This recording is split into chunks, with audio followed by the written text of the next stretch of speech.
Selamat sejahtera dan hai kepada semua. Saya Yuresh Alaiki Murugan, CB210117 akan membuat satu penilaian daripada satu filem yang saya tonton ni, iaitu filem Ishqi. Secara ringkasnya, filem ini menceritakan tentang seorang guru bernama Puan Naina Matul yang mempunyai sindrom Tourette, iaitu gangguan neurologis yang mempengaruhi otak. Beliau mencuba sedaya upaya untuk membuat pelajar yang mempunyai beberapa masalah menjedari potensi mereka walaupun berdepan dengan banyak rintangan dan cabaran. Teori pengajaran dan pembelajaran yang saya pelajari daripada filem Ishqi ialah teori humanism, di mana setiap individu mempunyai cara belajar yang berbeza mengikut orang lain. Dalam filem ini, Puan Naina menguji kepakaran setiap pelajar yang berlainan keistimewaan. Sebagai contoh, Puan Naina melemparkan soalan mengikut kehendak pelajar, maka Ravinder telah mengetahui bahawa dia boleh mengira cepat daripada kalkulator.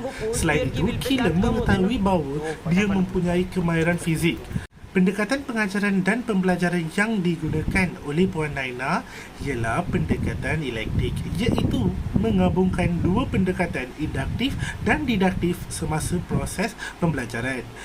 Sebagai contoh, dalam pengajaran di luar bilik darjah, Puan Naina menggunakan dua pendekatan, iaitu pendekatan induktif di mana Puan Naina memberi contoh dengan membaling telur kepada pelajarnya untuk menunjukkan persamaan parabola, dan pendekatan didaktif di mana beliau memulakan pengajarannya dengan formula fizik.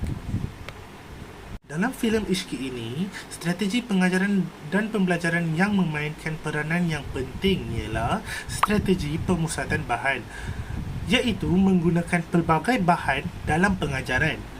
Sebagai contoh, Puan Naina menggunakan kaedah eksperimen yang menggunakan bahan bika dan benang dalam menerangkan tentang kemelekatan air dengan benang. Kaedah pengajaran dan pembelajaran yang diimplikasikan dalam filem ini ialah kaedah lawatan, di mana Puan Naina membawa pelajarnya pergi ke satu tempat di waktu malam untuk menunjukkan bintang di langit dan menerangkan tentang bintang kutub dipakai oleh zaman dulu sebagai peta. Dalam filem Ishqi ini, teknik pengajaran dan pembelajaran yang digunakan ialah teknik soal jawab.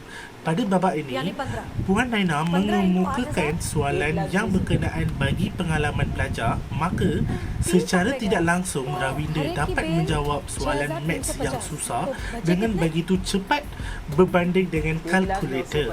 Begitu juga dengan Tamanna, bila Puan Naina bertanya soalan kimia dengan berkaitkan dengan bendi, Tamanna secara spontan dapat menjawabnya.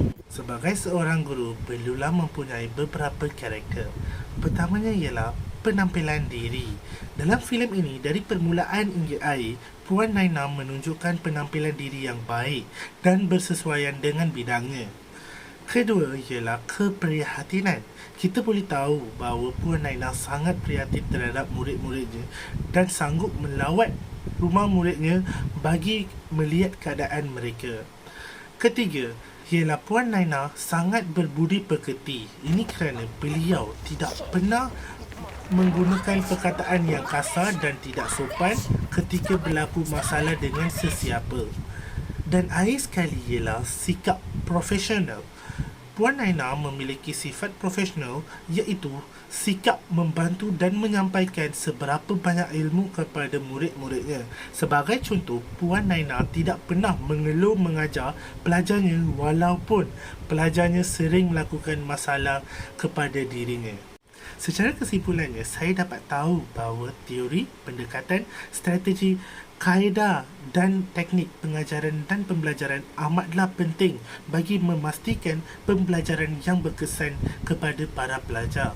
Karakter guru yang hendak dibentuk dalam diri saya selepas menonton filem Ishqi ialah sifat amanah, dedikasi, komited pada tugas dan ikhlas dalam menjalankan tanggungjawab sebagai guru dalam membentuk pendidikan dalam kalangan pelajar. Saya ingin menghabiskan video ini dengan mengatakan tiada pelajar yang teruk, hanya guru yang teruk.